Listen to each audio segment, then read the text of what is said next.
This is Mavic Air 2. You may have some questions, like, So what's different? well, let's start with the larger sensor. There's a lot more pixels, 48 megapixels to be exact, which means you can do this.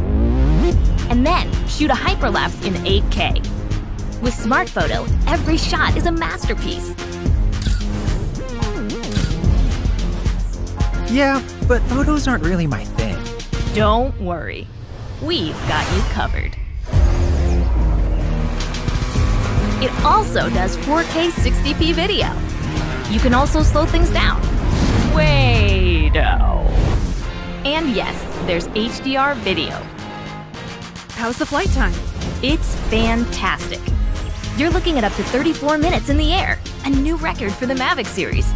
We've added OcuSync 2.0, so you can fly longer and see clearer. What if I'm not a great pilot? That's where Focus Track comes in, so you can fly like a pro.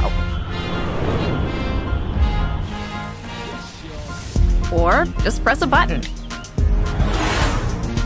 Here's the best part: automatic obstacle avoidance. Okay, but what do I do with all these shots? Here's an idea.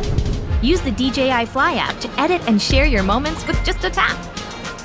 So, what's different? A whole lot.